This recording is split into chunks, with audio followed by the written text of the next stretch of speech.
Okay, But, so if you guys don't know, Sam Cushion has sort of become sort of a celebrity in the Hunger Games community online. He writes Hunger Games-inspired music, and he has actually written a complete score, an unofficial score, of course, for the Hunger Games film, and he's working on one for Catching Fire right now. So, and his website, if you want to go check him out while you listen, is samcushion.com. So welcome to the show. Is that cushion like something you sit on? It is. Yeah. Excellent. I'm looking it up right now. Very easy to remember. And his username on YouTube, I believe, is just Unofficial Score. Is that right? Yes, it's just Unofficial Score. And if you what I do for my Hunger Games project, I call it District Tribute. And so if you go to districttribute.com, it'll take you right to my YouTube page. Oh, great. Perfect. I like your turquoise hoodie. Thank you. Okay, great. So Sam, I guess I'll start this off here. First of all, has everybody heard, anyone listening to this podcast has heard Sam's music because he was kind enough to write the intro. I don't know if you heard that part, Sam, but we love it, and we're so grateful that you did that for us. Yeah, it's really incredible. It's so epic sounding. Fun. I had a lot of fun doing it. Good. Maybe why don't we open it up to some questions here? Megan and Michelle, I know you guys have been quiet over there for a while. Have you had a chance to listen to this yet, or if you haven't, what do you think? What do you think about the music for this movie? How do you envision it? Well, I think his stuff is amazing, and for me, the music is such a huge part of the movie. What gives it the feel of the movie. So it's huge, but we really like his stuff, and our readers really like his stuff as well. And I don't know if we're able to ask him any questions that people wanted to know, or. Yeah, he's too famous now. You're too big time, really, for us to even ask you questions. It's like, Sam, I'm wondering, what inspired you to sit down and compose an entire film score that, won't actually be used in the film? You did this just for fun, right? Yes, I did it for fun. Whenever I read a book, I always envision it kind of as a movie, and the scenes and things that happen and different themes that go on while I'm reading, it just comes naturally, this music in my head. And so what I do is after I read through the books, and the first one I ever wrote was Rue's Lullaby, which that was at the end of 2009. And that one part of that book just stood out so much to me that I was like, I have to write something about this. And I did kind of differently. I didn't do it to where the lyrics from the book could fit, because naturally I couldn't use them anyway for copyright reasons.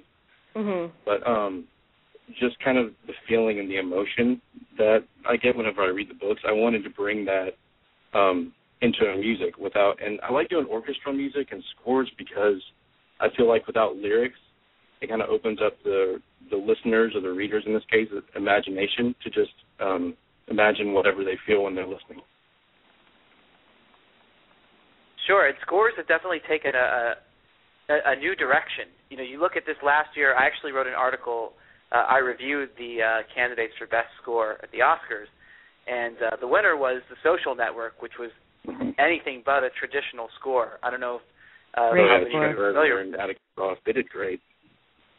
Right, and it was finally rewarded. Hollywood actually, despite giving everything else to the King's Speech, they went with that. So it's a sign that people are open to new things. And I don't know how many of you have seen the movie Hannah, but the Chemical Brothers did the score to that, and that was a completely different experience. Well, I know it was Daft Punk that made me really enjoy the only thing that made me enjoy the Tron sequel. Yeah, I've heard a lot of praise for that soundtrack. Yeah, great soundtrack. It was really good. That doesn't really say much for Tron, though.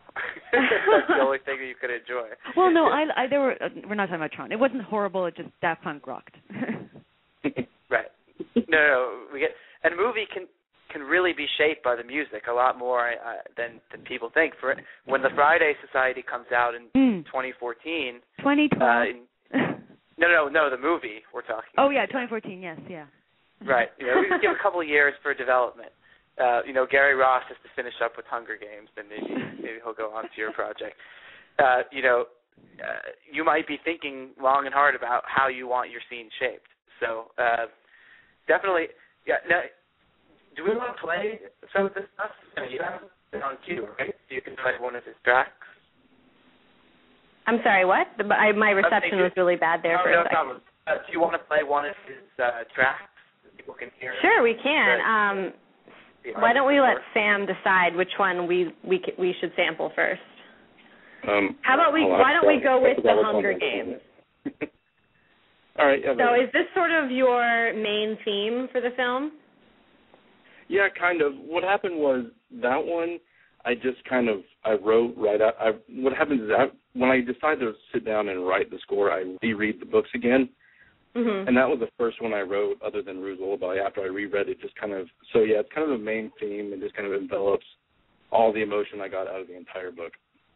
Okay, so let's go ahead and listen to about 30 seconds or so of this one. Okay.